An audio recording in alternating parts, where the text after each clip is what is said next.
Welcome to Subramani. Many people keep asking me, and I have done videos of this in the past as to how to pick a financial advisor. What are the criteria that one has to use? So let me give you an example. Now, suppose I want to buy a sports watch. I have a range, but largely it will come down to Garmin, which has perhaps the worst strap in the world. It's got a decent watch, but these watches are expensive and don't have too long a shelf life. So today you could buy a Samsung phone and a Samsung watch, or you could buy an Apple phone and an Apple watch. Almost all phones and have their linked watches. So you could go and pick up a watch basically because you got that phone.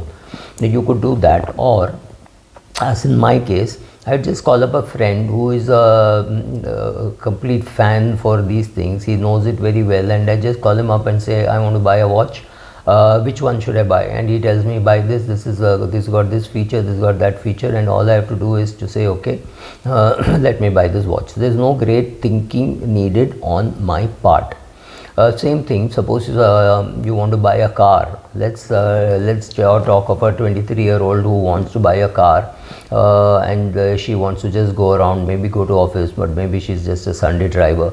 She's not going to use the car for a day-to-day thing, because getting a place to park in say a Lower Parel or BKC is quite a nightmare unless you are in a big company which has a lot of own parking.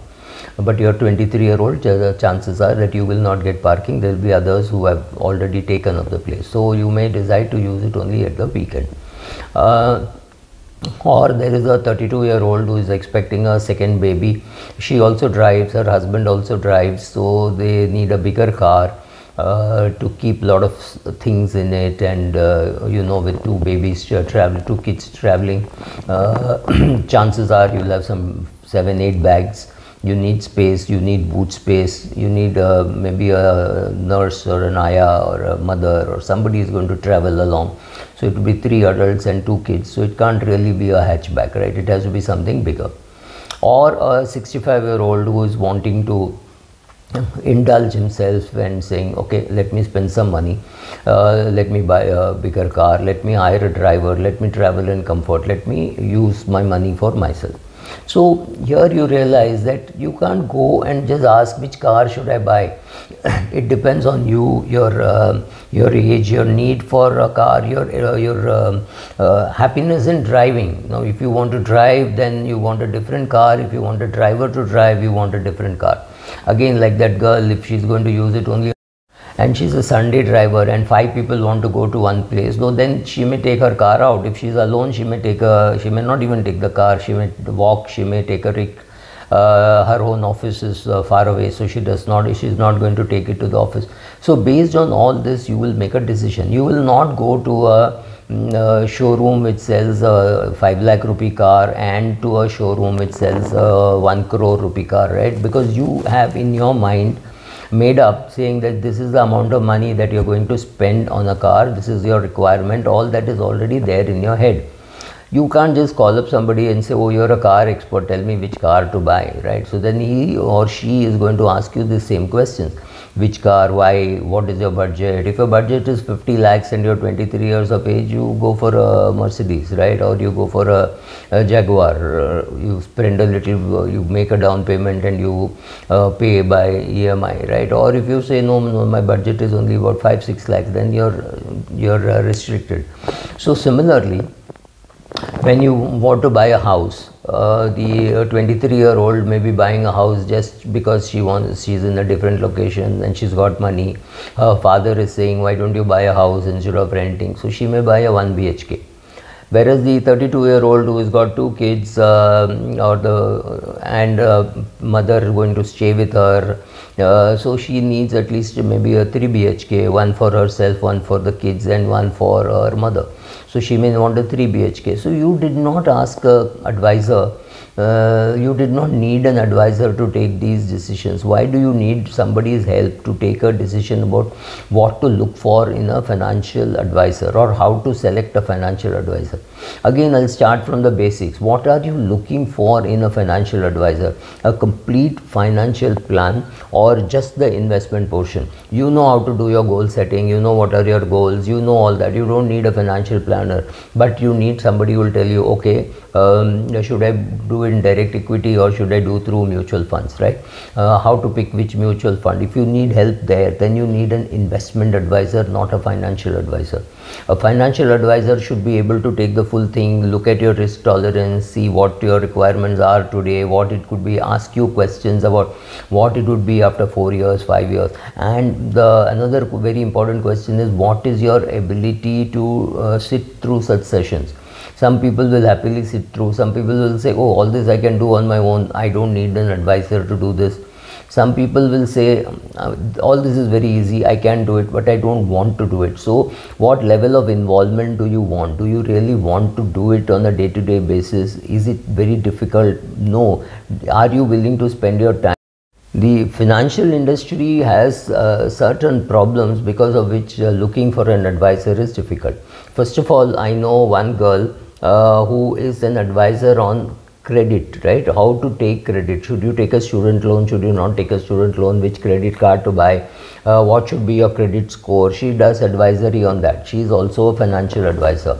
Then there are people who tell you, who will do your goal setting, etc., and tell you, oh, this is a long-term goal, put this money in equity, etc. That is also a financial advisor. They may not be very great investment advisors, but they are financial advisors. So they do a reasonable job of sitting with you, finding your requirement and choosing an investment option. The third person could be just a pure execution guy whom you say, acha, buy me this share, buy me this mutual fund. They will do it for you. They are execution people. They will charge you money for doing the execution, right? It's called brokerage or whatever else you want to call it. So you decide at what level you want involvement. It is like your, let's say even something like your income tax return filing. Is it very complicated? Is it very difficult? No, but it requires some effort. You have to go down to your broker's website, download your capital gain statement, get your dividend statement. Again, 26 AS is available, so all of that dividends will be there. Get your bank statement, collate everything, and then sit and calculate. Is it difficult? Is it complicated for a salaried person? No, it's not really, because you have your form 16 where everything is already tabulated. You got your dividend income, you got your capital gains to be which is also given to you today more or less in a ready form, whether by the mutual fund industry or by your broker. So is it very difficult to do? No. But maybe you're earning about 80 lakhs, your wife is also earning about 70-80 lakhs, and you realize that for 5,000 rupees somebody is willing to file your return. You say, "Theek hai, I don't want to do it, I'll delegate it." Now you can sit and fill up all the capital gains requirement, all the capital gains that you have incurred in the form. You can do it yourself, but you may say, no, I'd rather spend my Saturday, Sunday watching an England versus Australia cricket match. I don't want to do this. It's a priority that you are making. Similarly, for your financial advisor, you decide at what level you want the financial advisor to give you advice. We have also in the financial industry not made it very easy, because what is a financial advisor changes a lot. Is he a product salesman who is masquerading as an advisor, or is he really wise enough to be able to give advice, right? You need to know all that. Is he a guy who's got fantastic Excel skills and nothing more than that, then doing calculations and showing it to you is different? Or has he spent a lot of time in the industry and he knows what he is doing, right? So these are questions to ask. Is he a person who is already dealing with others, or is he a person who is full-time into something else and just doing this because it's his hobby, right? Then if it's his hobby, he is not regulated at all. So chances are he's teaching you things which you may or may not need, may or may not find it useful, but you may or may not go to him, right? So him or her, right? So the question is, what level of advice do you need? What level of advice are you going to use? How much do you want to do on your own? How much do you want it done by that person? Then there are some more questions to answer, like will you go to him for a full-time advice? Do you want him to make every choice for you, right? Or is it that you're only for some specific requirements you're going and saying, okay, I need to buy this house, from where should I pull my money, right? So that kind of advice, then the answer has to be very different. How hands-on or hands-off do you want to be? Do you want to just call up and say, hello, I got 5 lakhs, please invest?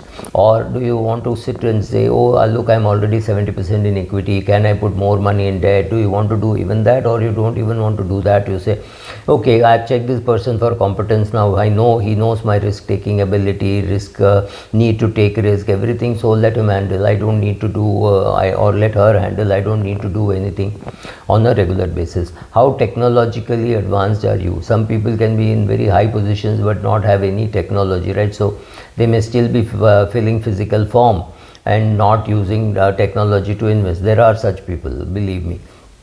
Now when you have that, then which means if you're a person who wants to actually physically fill up a form, that person should be near your house or near your office so that you can meet.